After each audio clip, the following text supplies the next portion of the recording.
Good morning student. આપણે ખૂબ જ અગત્યનો સિદ્ધાંત જોયો. ત્રિકોણના ત્રણેય ખૂણાનો સરવાળો 180 અંશ થાય છે. આ પ્રમેય પરીક્ષામાં પૂછાશે જ, મેં તમને કીધું હતું. પછી મેં તમને ત્રિકોણના બહિષ્કોણ વિશે વાત કરી. તો ત્રિકોણનો બહિષ્કોણ શું છે એ સમજાવ્યું. ત્રિકોણના બહિષ્કોણમાં મેં તમને આ વસ્તુ ખાસ સમજાવી હતી કે ત્રિકોણ ABC હોય અને આ બિંદુ D હોય તો આ ત્રિકોણનો બહિષ્કોણ થાય. ટોટલ 6 બહિષ્કોણ હોય, દરેક ખૂણા ઉપર 2 બહિષ્કોણ મળે છે. ટોટલ 6 બહિષ્કોણ હોય. હવે આ બહિષ્કોણ હોય, જો આ બહિષ્કોણ હોય તો આ ખૂણો અને આ ખૂણો અંતઃસમુખ કોણ કહેવાય. કેવા કહેવાય? અંતઃસમુખ કોણ. બરાબર, જે ખૂણા સાથે બહિષ્કોણ બનાવે એ સિવાયના બે ખૂણા એટલે અંતઃસમુખ કોણ. અને એના માટે તમારે ખૂબ જ અગત્યનું પ્રમેય એટલે કે પ્રમેય 6.8 બીજું એક ખાનગીમાં કહી દો કે અંતઃસમુખ કોણો હંમેશા બહિષ્કોણ કરતા નાના હોય. અંતઃસમુખ કોણો બહિષ્કોણ કરતા કેવા હોય? નાના હોય. હવે પ્રમેય 6.8 કે ત્રિકોણની એક બાજુને લંબાવવામાં આવે તો આ પ્રકારે બનેલ બહિષ્કોણ બંને અંતઃસમુખ કોણોના સરવાળા જેટલો થાય. એટલે કે બહિષ્કોણનું માપ આ અંતઃસમુખ કોણોના સરવાળા જેટલું થાય. ખૂણો A plus B આ બેનો સરવાળો તો આ બહિષ્કોણનું માપ મળે. આ સિદ્ધાંતનો ઉપયોગ દાખલા ગણવામાં અને સાબિત કરવાના દાખલામાં બહુ જ થશે. બરાબર છે? તો ફરીથી કહી દઉં કે ત્રિકોણના બહિષ્કોણનું માપ અંતઃસમુખ કોણોના સરવાળા જેટલું થાય. અંતઃસમુખ કોણોના સરવાળા જેટલું થાય. ઓકે, તો આ તમે લખી લીધું હશે. આગળ વધીએ છીએ. આ બહિષ્કોણનો દુરુપયોગ કેટલી બધી જગ્યાએ થશે બાળકો, એટલે ખાસ ધ્યાન આપજો. પ્રમેય 6.8 કમ્પ્લીટ કર્યું તો ઉદાહરણ 7.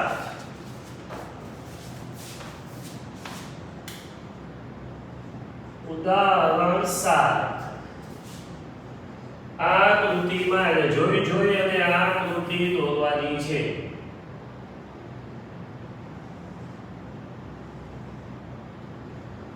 આ કૃતિમાં ધ્યાન સમજવાનું, જોઈને આ કૃતિ દોરવાની. PQR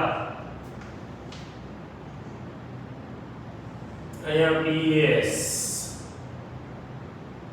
અહીંયા QT આ લંબ આપ્યો છે, આ ખૂણો Y આપ્યો છે, આટલો 40 આપ્યો છે, આ RX આપ્યો છે.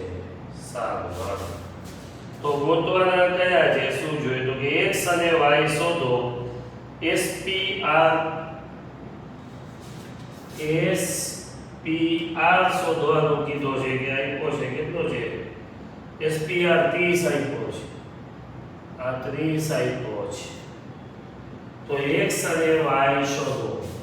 તો જો વિદ્યાર્થી મિત્રો, બે સિદ્ધાંતોનો ઉપયોગ સૌથી મેક્સિમમ કરશી આપણે હમણાં શીખાય. એક ત્રિકોણના બહિષ્કોણ અને એક ત્રિકોણના ત્રણેય ખૂણાનો સરવાળો 180 અંશ. તો જુઓ, મારે x ગોતવો હોય તો ત્રિકોણ QTR આમાં ખૂણો QTR વત્તા ખૂણો TQR વત્તા ખૂણો QRT બરાબર 180. ત્રિકોણના ત્રણેય ખૂણાનો સરવાળો 180 થાય. QTR એટલે 90, TQR એટલે 40, QRT એટલે 180. 130 વત્તા x બરાબર 180. x બરાબર 180 ઓછા 130, x બરાબર 50. હાલો x 50 મળ્યો. હવે y કેમ ગોતવું? તો તમે જુઓ ત્રિકોણ PSR લે તો PSQ એનો બહિષ્કોણ થાય. સમજો ત્રિકોણ PSR એમાં x મળી ગયો, આ 30 આપ્યો છે, તો આ PSQ એનો બહિષ્કોણ છે, તો લખશે ત્રિકોણ PSR નો બહિષ્કોણ PSQ છે. તો આપણે હમણાં જ શીખ્યા કે ત્રિકોણના બહિષ્કોણનું માપ અંતઃસમૂહ કોણોના સરવાળા જેટલું થાય. તો આ બહિષ્કોણ હોય તો આ બે અંતઃસમૂહ કોણો થયા. તો માટે ખૂણો PSQ બરાબર ખૂણો SPR વત્તા ખૂણો PRS કૌંસમાં અંતઃસમૂહ કોણો. હાલો PSQ એટલે y, SPR 30, PRS એટલે x, x એટલે 50, y બરાબર 80. જોઈ લે, ચેક કરી લે. બરાબર ટેક્સ્ટ બુકમાં એમને સીધું આપી દીધું હોય, આપણે વ્યવસ્થિત સમજાવીને લખતા હોય. તો જો જોઈ ખૂબ જ સહેલો અને સરળ સમ થઈ ગયો. લગભગ બધાને સમજાઈ ગયું હશે. અને આ સમ પાછો તમારી સ્કૂલ એક્ઝામમાં મેક્સિમમ પૂછાય છે. ઓકે, તો હવે આપણે આગળ વધીએ.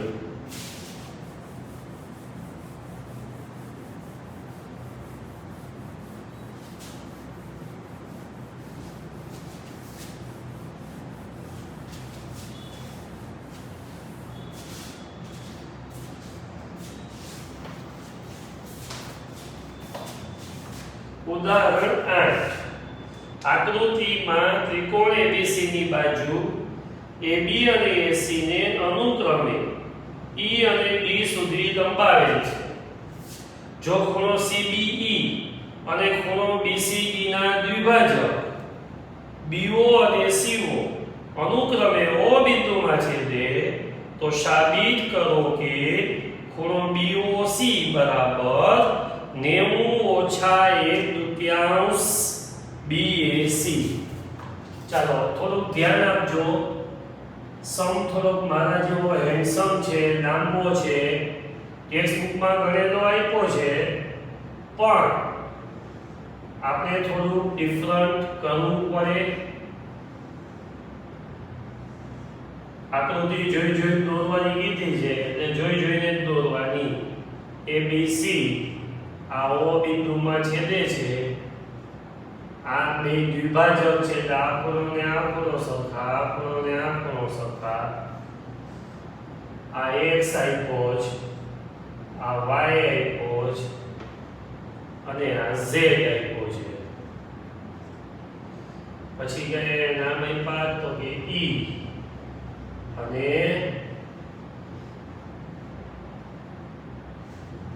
D. ચાલો હવે સૌપ્રથમ આપણે શું કરવું જોઈએ? તો કે જોઈએ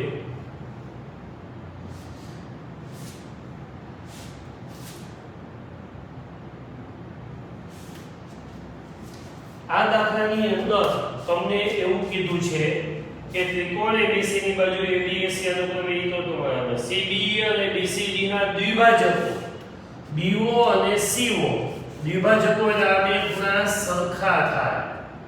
બરાબર છે? કોના દ્વિભાજકો છે? તો કે CBE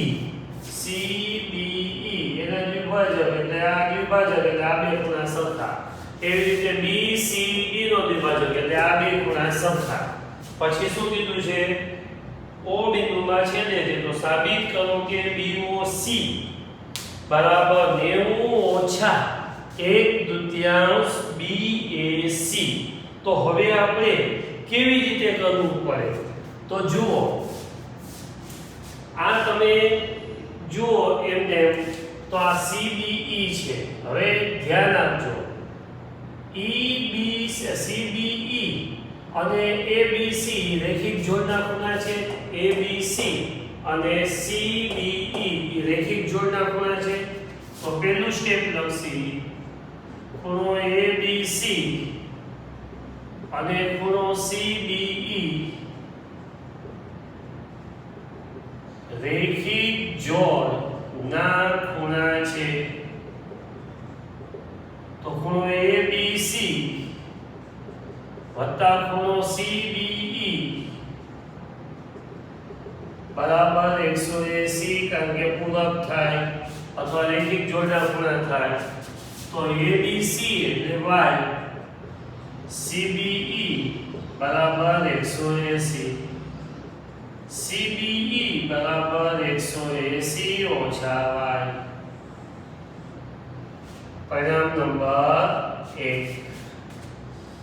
CBE બરાબર 180 ઓછા, એ જ રીતે ACB અને BCD રેખિક જોડના ખૂણે છે. ખૂણો ACB અને ખૂણો BCD રેખિક જોડના ખૂણા છે. માટે ખૂણો ACB વત્તા ખૂણો BCD બરાબર 180. ACB એટલે Z વત્તા ખૂણો BCD બરાબર 180. તો ખૂણો BCD બરાબર 180 ઓછા Z. પરિણામ નંબર 2. હવે ધ્યાન આપજો, BO ખૂણા BCD નો શું છે? તો કે દ્વિભાજક છે. BO એ ખૂણા CBE નો દ્વિભાજક છે. જો દ્વિભાજક હોય તો CBO ખૂણો છે એ CBE કરતા કેવો થાય? તો કે અડધો થાય.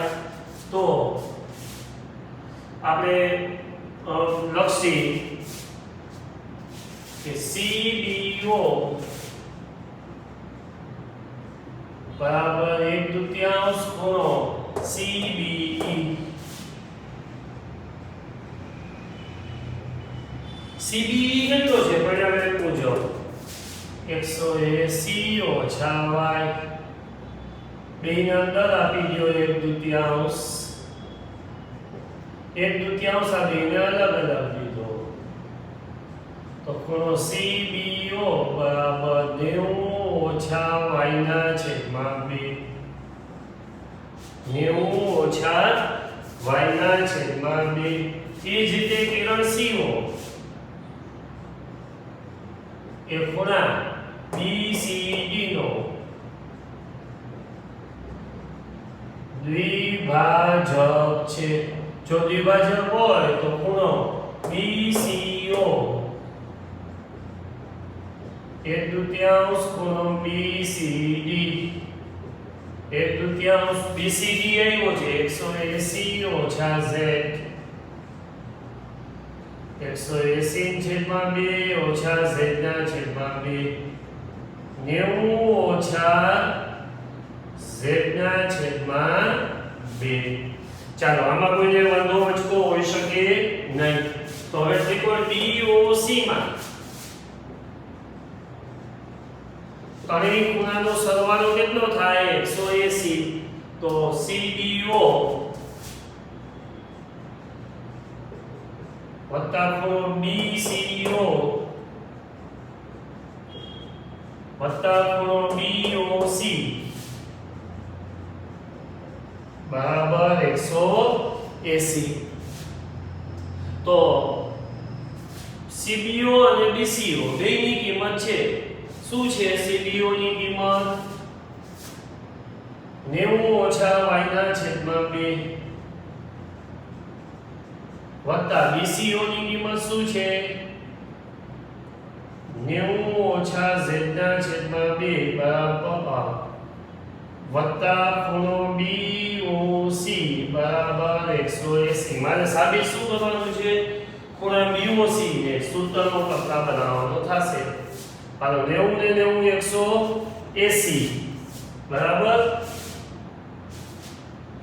90 + 90 એટલે 180 ઓછા y ના છેદમાં 2 ઓછા z ના છેદમાં 2 વત્તા ખૂણો BOC બરાબર 180. ધ્યાન આપજો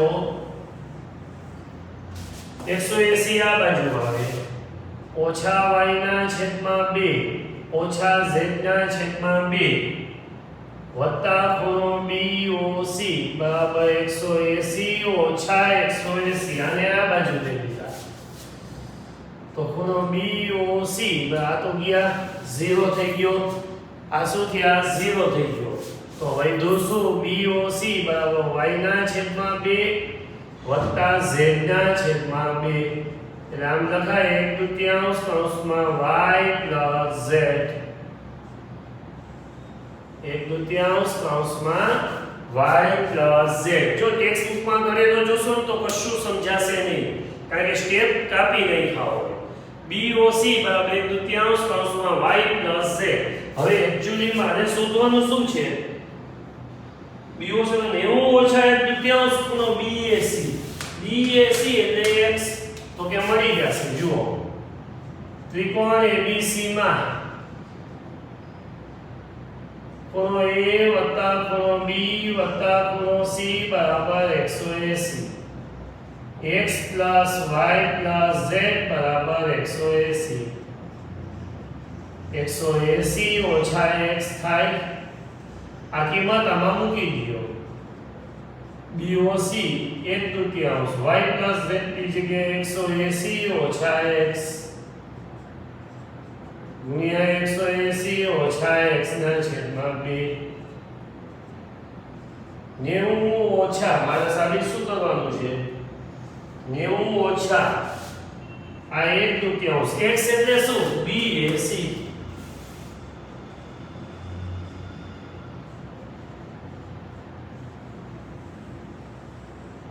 સાવ સહેલું બનાવી દીધું સાહેબ. ફેકોમાં આવડું મોટું અઘરું અને પાછા સહેલું કરો છો કાંઈ વાંધો નહીં વિદ્યાર્થી મિત્રો. બીજી વખત શાંતિથી સમજાવી દઉં. જુઓ ત્રિકોણ ABC આપ્યો છે આને આમ લંબાવવાનું કીધું છે બરાબર. આપણે લંબાવ્યું પણ છે.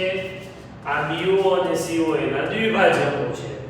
હવે મારે સાબિત કરવાનું છે કે ખૂણો BOC એટલે કે આ ખૂણો બરાબર 90 ઓછા 1/2 BAC.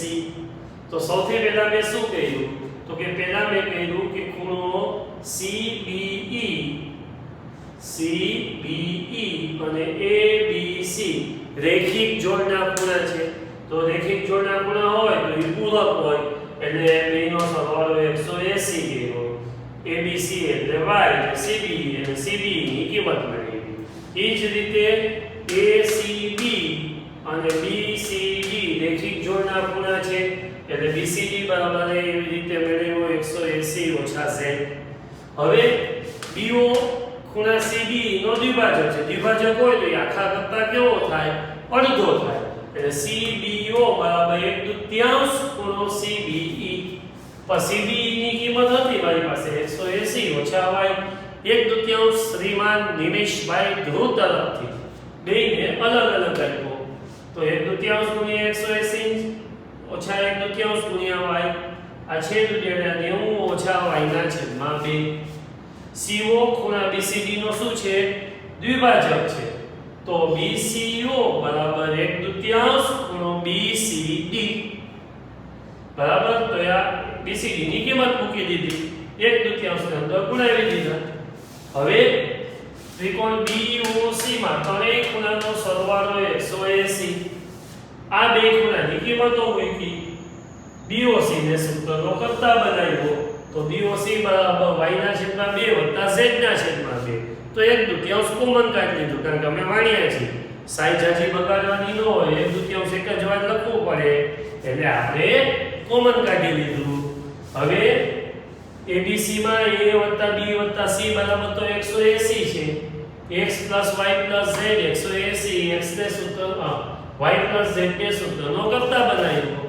y + z ની કિંમત પડી મૂકી દીધી એટલે થઈ ગયો આન્સર આવી ગયો. છે ખૂબ જ સરળ, બધાને લગભગ સમજાઈ ચૂક્યું હશે. જોઈએ એના પછીનો જો ઈઝી સમ હોય તો કરી નાખીએ. એક્સરસાઇઝ 6.3 6 સમ છે એમાં અને બધા ગણતરી વાળા છે. વાહ, 4 5 ખાલી એક છઠ્ઠો સમ જ સાબિતી વાળો છે. તો આ દાખલો બહુ લાંબો અને ઓવરડોઝ થઈ ગયો છે. જો બધું ન કરવું હોય, શાંતિથી શીખવું હોય તો આટલું કરી અને આજે આપણે આટલું સ્ટોપ રાખીએ. Thank you.